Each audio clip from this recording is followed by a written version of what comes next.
사도신경으로 우리의 신앙을 고백하겠습니다.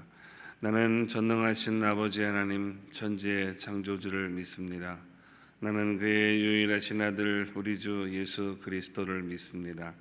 그는 성령으로 잉태되어 동정녀 마리아에게서 나시고 본디오 빌라도에게 고난을 받아 십자가에 못 박혀 죽으시고 장사된 지 사흘 만에 죽은 자 가운데서 다시 살아나셨으며 하늘에 오르시어 전능하신 아버지 하나님 우편에 앉아 계시다가 거기로부터 살아있는 자와 죽은 자를 심판하러 오십니다. 나는 성령을 믿으며 거룩한 공교회와 성도의 교제와 죄를 용서받는 것과 몸의 부활과 영생을 믿습니다. 아멘. 찬송가 267장 부르시겠습니다. 267장입니다.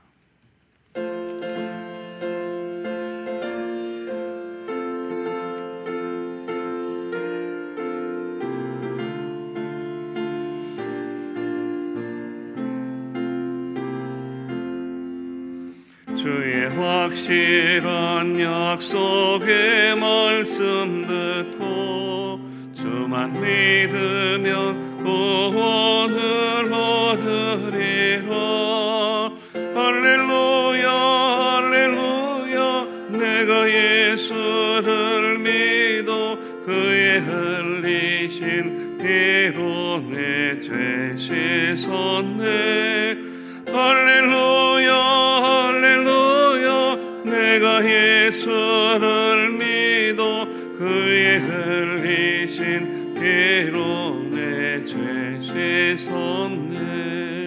나의 갈 길이 험하고 위험하나 항상 예수의 도우심 믿고 가네.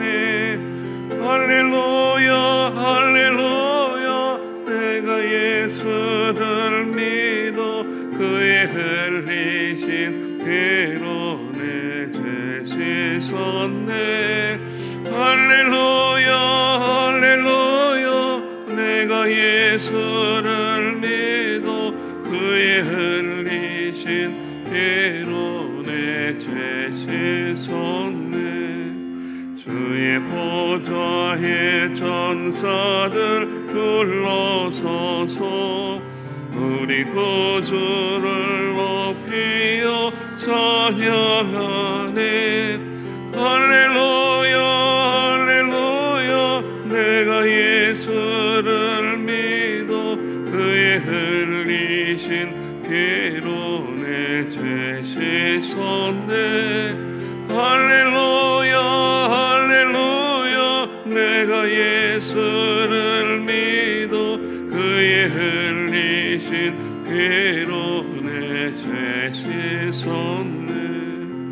예언자들과 왕들도 번열대로 황금 길 따라 나와 찬송하네.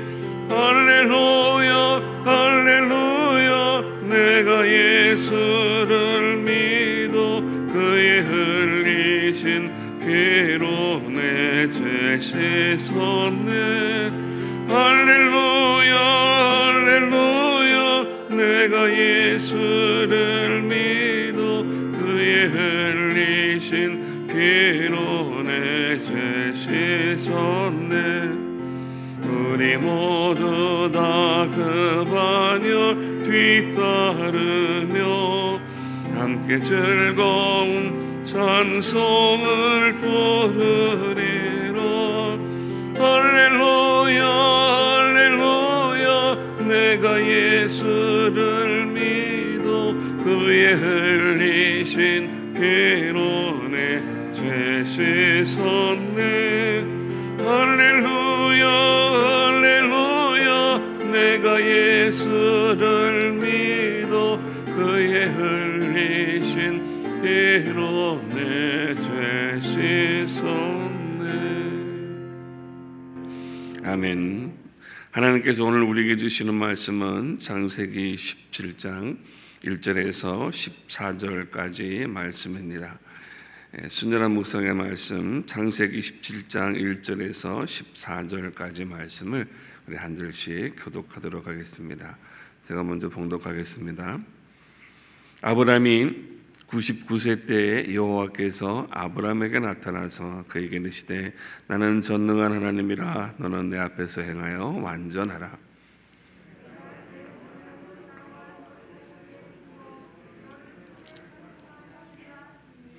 아브라함이 엎드렸더니 하나님이 또 그에게 말씀하여 이르시되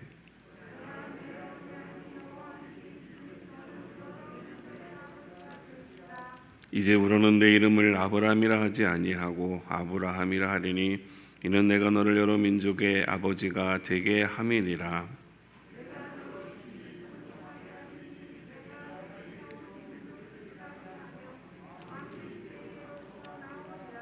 내가 내 언약을 나와 너 및 내 대대 후손 사이에 세워서 영원한 언약을 삼고 너와 내 후손의 하나님이 되리라.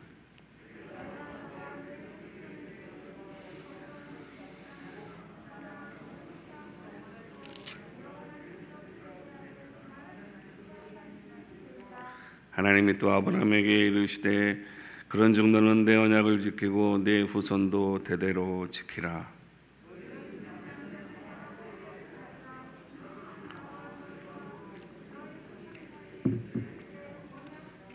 너희는 보피를 베어라. 이것이 나와 너희 사이의 언약의 표징이니라.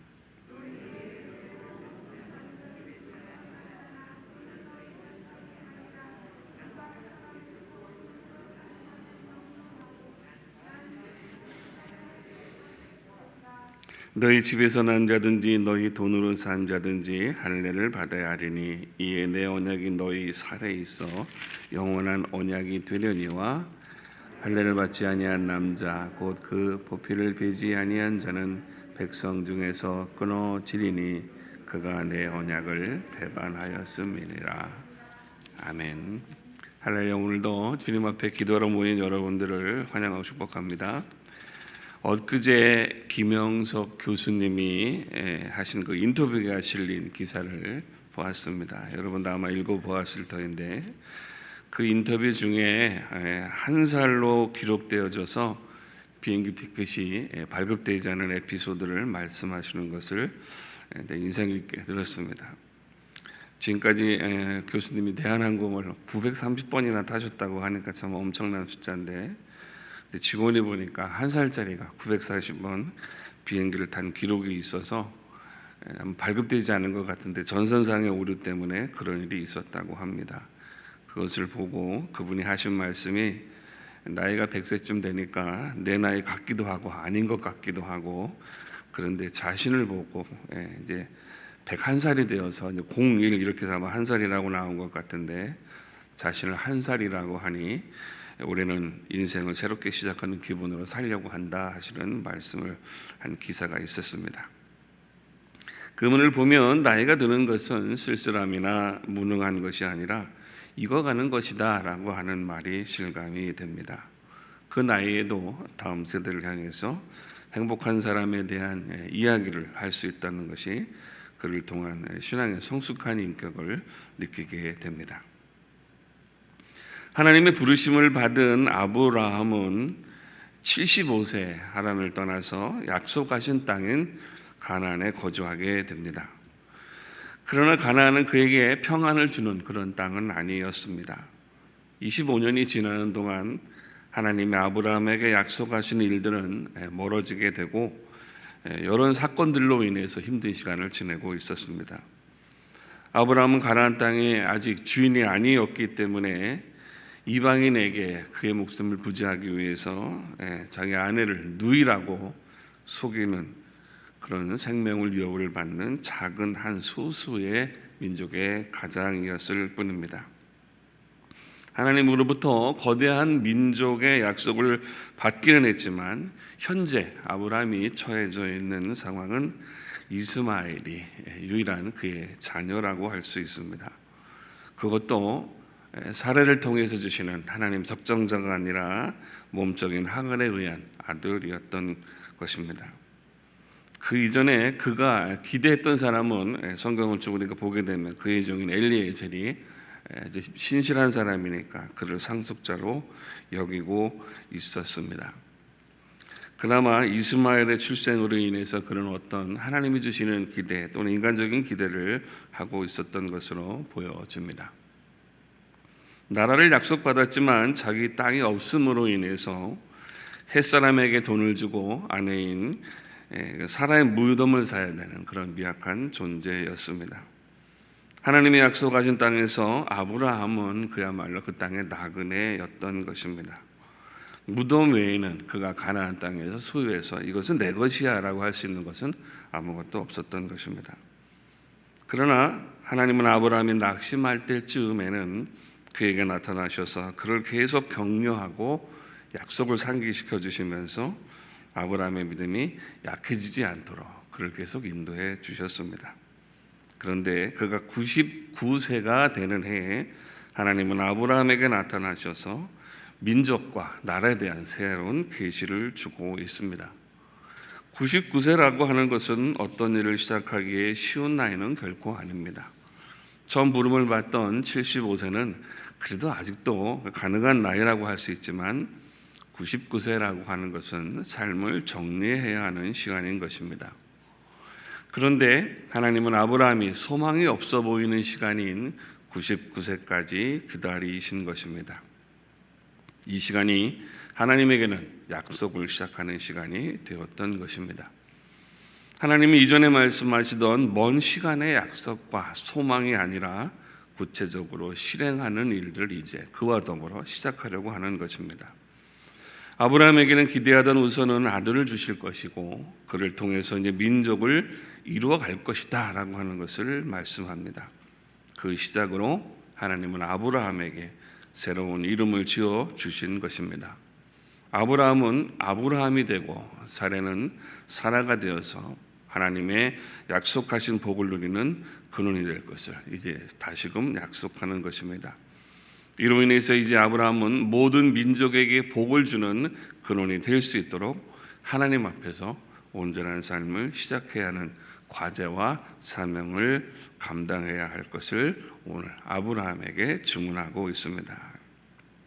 6절과 7절 말씀에 그 말씀이 있는데 제가 봉독하겠습니다.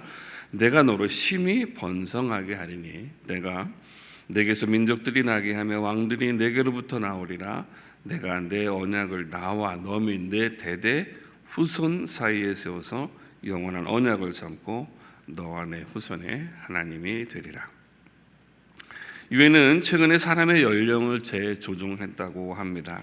이에 따르면 미성년자는 그럼 몇 세를 볼 것이냐 하면 0세에서 7세까지를 미성년자, 그리고 우리가 보통 청년 이렇게 이야기를 하게 되는데 18세에서 65세까지를 청년이라고 구분하고 66세에서 79세까지를 중년으로 분류한다고 합니다.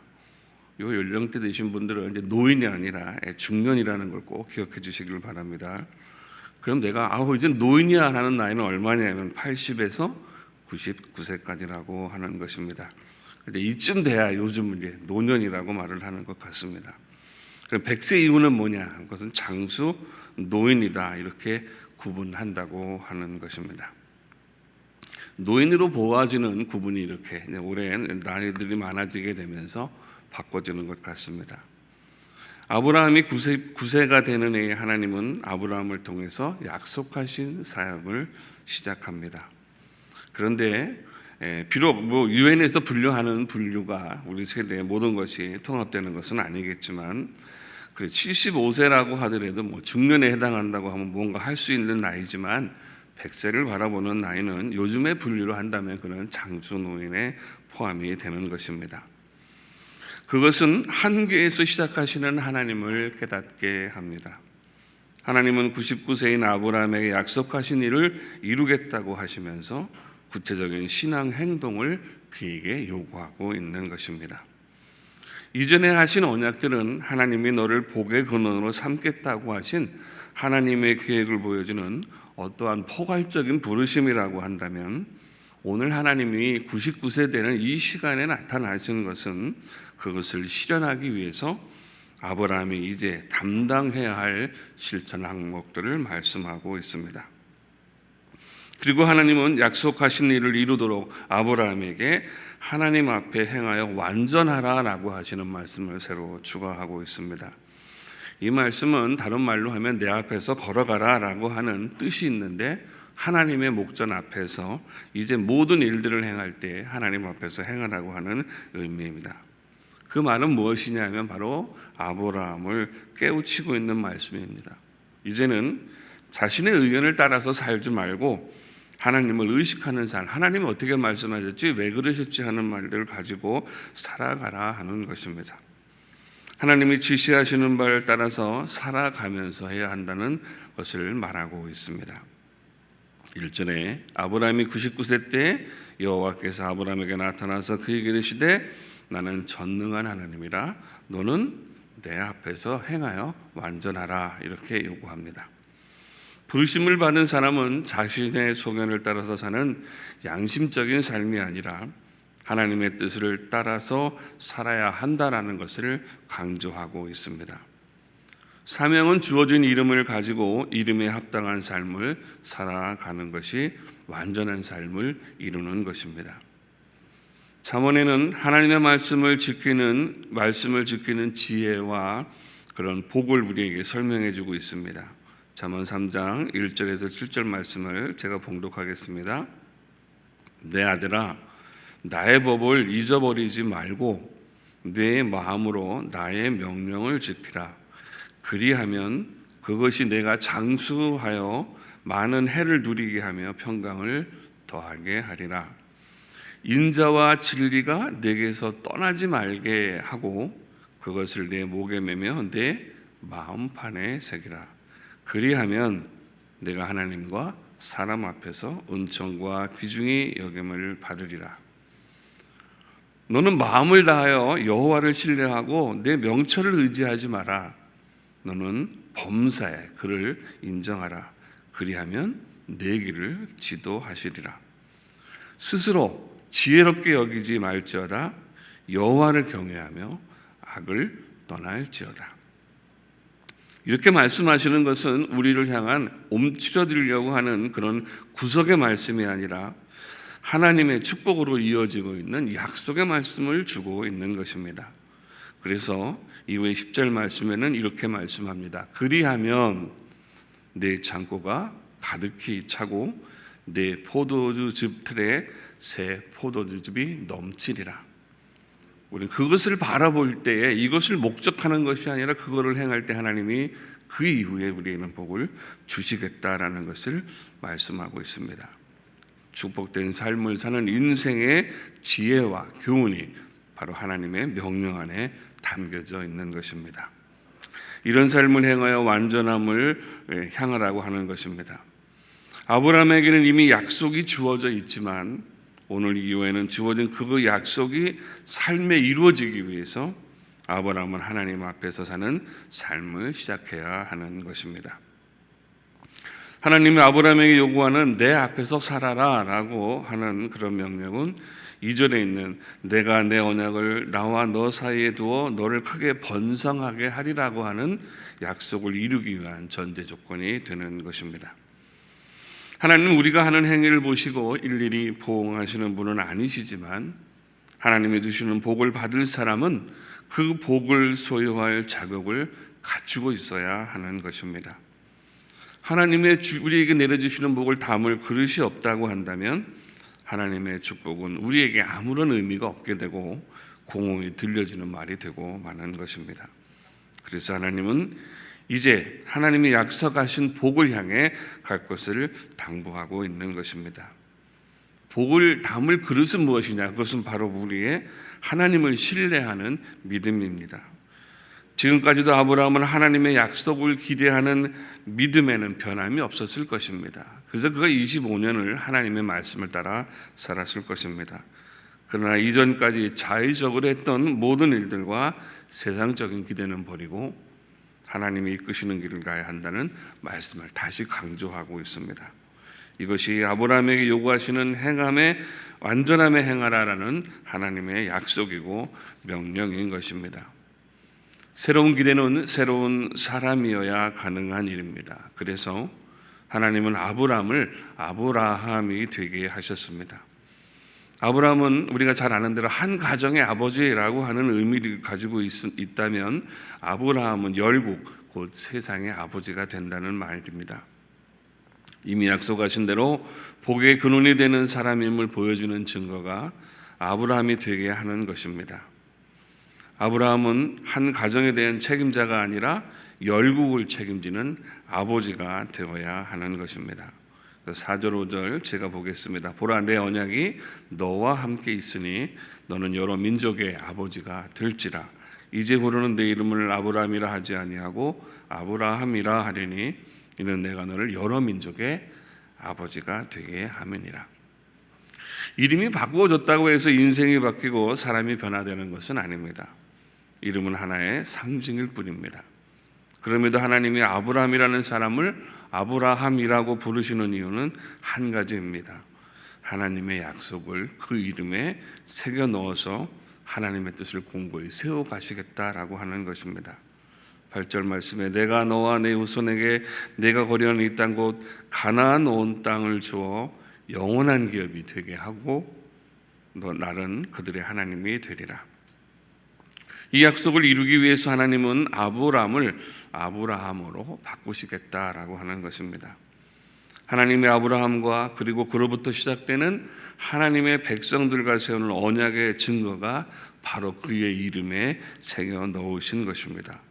그러므로 이제 아브라함은 없어지고 아브라함은 아브라함이 되어서 살아가야 하는 것입니다. 아브라함은 새로운 사람이 된 것입니다. 아브라함은 하나님의 온전함을 향해서 살아가야 하는 책임 있는 이름을 가지게 된 것입니다.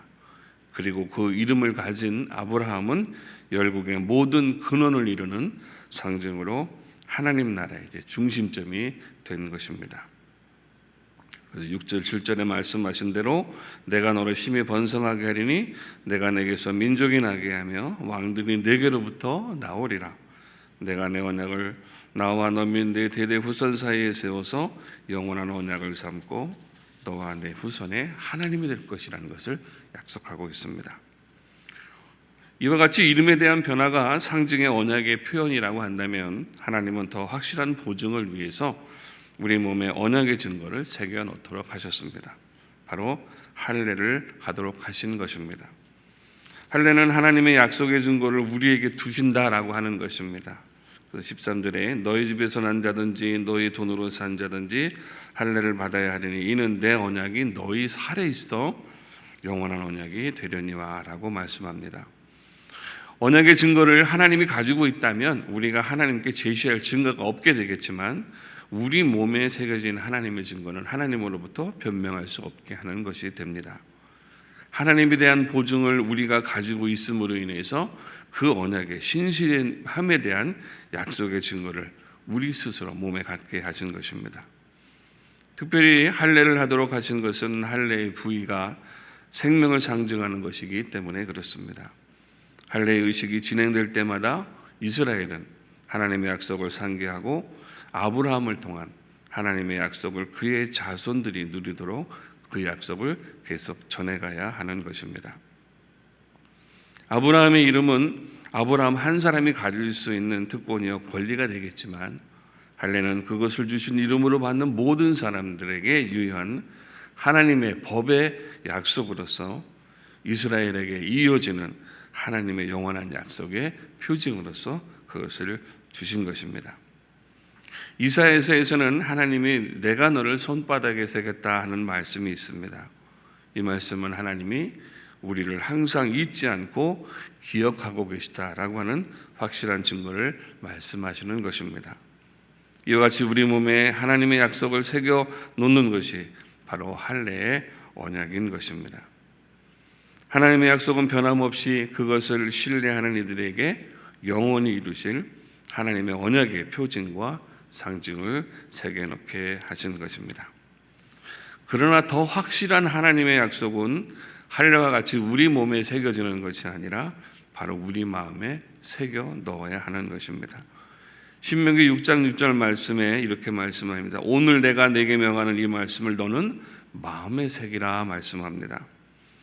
할례를 받고 그 약속을 우리 몸에 새기는 그것이 중요한 것이 아니라 하나님의 말씀을 우리 마음에 품고 그의 뜻을 위하여 하나님 앞에서 행하는 그것이 하나님의 뜻을 이루게 하는 것이기 때문입니다. 그래서 하나님은 이스라엘 백성에게 하나님의 계명을 선포하시면서 더 이상 몸에 약속의 증거를 새기지 않고 우리 마음에 하나님의 마음을 새기고 살아갈 것을 당부하는 것입니다. 하나님을 향한 증거가 심령 깊숙이 새겨져야지 단순한 형상으로 기억하는 것은 배식적인 표현이 될 수도 있기 때문입니다. 하나님의 약속의 증거는 인위적인 표시가 아니라 생명을 담보로 하는 언약에 대한 응답으로 우리가 받을 때 유효한 일이 되는 것입니다. 야곱이 디나일로 고민할 때 야곱의 아들들은 할례로 세겜 사람들을 죽임으로 인해서 복수를 하는 일이 있었습니다. 거룩한 하나님의 약속을 불의한 용도로 사용한 것입니다. 그러자 야곱이 이 일에 대해서 이 일은 도리어 우리 모두를 악취나게 하는 일이라고 말하고 있습니다. 하나님의 표시는 수단으로 이용이 될 때 도리어 그것이 우리에게 있어서는 죄의 증거가 되고 거룩하지 못한 냄새를 나게 하는 부끄러운 상징이 되는 것입니다. 그리스도인으로서 우리가 이 땅 가운데 하나님의 말씀 새겨진 그대로 살아간다면 영광이 되겠지만 오늘 그 이름을 잘못 드러냄으로 인해서 그리스도인들은 모든 사람들 꺼려지는 사람이요 불편한 사람이요 그런 모습들이 되어지고 있는 것입니다. 사도 바울은 그래서 로마서 2장에서 오직 이면적 유대인이 유대인이며 할례는 마음에 할지니 영에 있고 율법 조문에 있지 아니한 것이라 그 칭찬이 사람에게서가 아니요 다만 하나님에게서라고 말씀하고 있습니다. 외식적인 표시가 중요한 것이 아니라 약속을 주시는 하나님을 향한 중심이 하나님의 약속을 받는 것이라는 사실을 강조하고 있는 것입니다. 할례는 증거로서 중요한 것이지만 의식적인 행사를 지키는 그것이 중요한 것이 아니라 하나님의 말씀을 지키려고 하는 하나님의 백성의 응답이 우리 몸에 새겨지고 우리 마음에 새겨질 때에 언약은 가치가 있는 것입니다. 그러므로 할례는 계명을 지키는 것이며 바로 마음에 담고 몸에 기록하는 증거가 되는 것입니다. 요즘 유행하는 말 중에 노인들이 제일 싫어하는 노래가 있다고 합니다. 그 노래는 이하이라고 하는 가수를 혹시 아시는지 모르겠는데 젊은 여자 가수인데 그 가수가 부른 손잡아줘요라고 하는 노래를 노인들이 제일 싫어한다고 합니다. 잘 이해가 안 되시죠? 근데 이 제목을 우리가 한번 잘못 읽으면 이런 말이 된다. 손잡아줘요가 아니라 손잡아줘요라고 하는 말이 된다고 합니다. 그래서 손잡아줘요도 손잡아주세요라는 말로 이것이 들리기 때문에 덜컥 마음이 부담스러워져서 이 노래를 싫어한다고 합니다.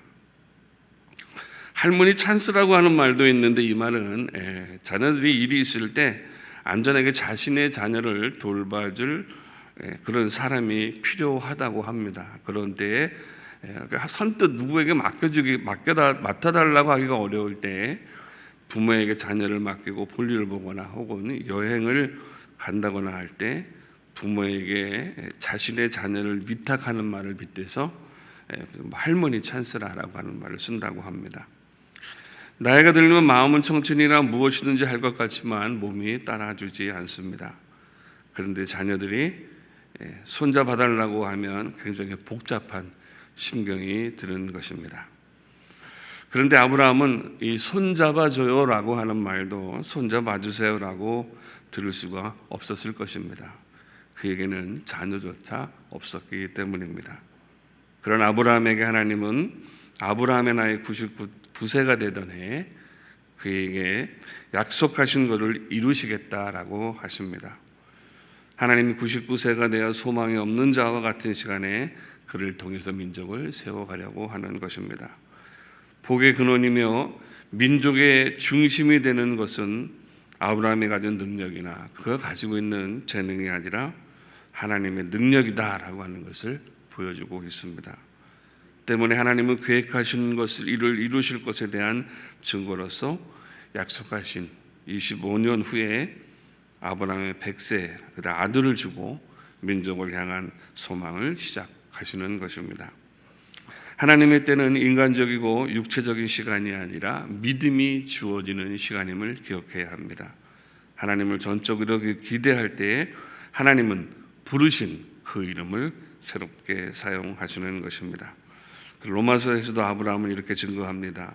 아브라함이 바랄 수 없는 중에 바라고 믿었으니 이는 네 후손이 이와 같으리라 하신 말씀대로 많은 민족의 조상이 되게 하려 하심이라. 그가 100세나 되어 자기 몸이 죽은 것 같고 사라의 태가 죽은 것 같음을 알고도 믿음이 약하여 지지 아니하고 믿음이 없어 하나님의 약속을 의심하지 않고 믿음으로 견고하여져서 하나님께 영광을 돌렸다라고 증거합니다. 행하여 완전하라는 말씀, 하나님 앞에서 행하라 하시는 명령을 오늘을 사는 모든 그리스도인들에게 요구하고 있는 하나님의 명령입니다. 오늘도 우리에게 그 약속이 있다고 한다면 오늘 우리는 이 말씀을 따라야 할 것입니다. 그 말씀을 가지고 살아갈 때 하나님은 세상을 여는 그 이름에 드신 능력을 통하여서 약속하신 일을 이루어 가실 것입니다. 그런 사람이 복의 근원이 될 것입니다. 하나님의 말씀은 우리의 상황이 중요한 것이 아니라 하신 말씀을 받아들이고 이루려는 믿음이 필요한 것입니다. 하나님의 말씀을 믿고 따른 자는 반드시 그래서 그 복을 받게 될 것입니다. 하나님은 모든 불가능을 가능하게 하시며 하신 말씀을 이루실 것입니다. 오늘도 우리를 불러주신 이름에 합당한 믿음을 가지고 복을 주시는 이름에 합당한 사명을 위해서 하나님 앞에서 살아가시는 여러분 되기를 축복합니다. 기도하겠습니다. 오늘 우리 기도할 때 말씀을 기억하시면서 우리 가정의 구성원들을 위해서 기도하면 좋겠습니다. 기도하신 후에 남편과 아내와 우리 자녀들이 하나님의 말씀 안에 붙잡혀서 살아가고 하나님을 배가는 믿음을 주옵소서. 함께 기도하겠습니다. 기도해 주시기를 바랍니다. 기도하겠습니다. 아버지 하나님, 무엇을 하든지 교만한 마음을 버리게 하시고 겸손함으로 하나님 앞에 행하는 마음을 주시어서 세상의 진실한 그리스도의 모습을 나타내는 믿음을 주시옵소서. 우리 가정을 살펴주시어서 우리 가정의 남편과 아내와 자녀들이 하나님 앞에 행하며 주신 말씀을 지켜 행하는 믿음의 삶을 살아가게 하여 주시옵소서. 그래 믿음의 가정으로 하나님의 복을 받는 가문으로 세워지는 은혜 역사 있게 하여 주시옵소서. 주님을 의지하며 예수님 이름으로 기도드립니다. 아멘. 하늘에 계신 우리 아버지, 아버지의 이름을 거룩하게 하시며 아버지의 나라가 오게 하시며 아버지의 뜻이 하늘에서와 같이 땅에서도 이루어지게 하소서. 오늘 우리에게 일용할 양식을 주시고 우리가 우리에게 잘못한 사람을 용서해 준 것 같이 우리 죄를 용서하여 주시고 우리를 시험에 빠지지 않게 하시고 악에서 구하소서. 나라와 권능과 영광이 영원히 아버지의 것입니다. 아멘.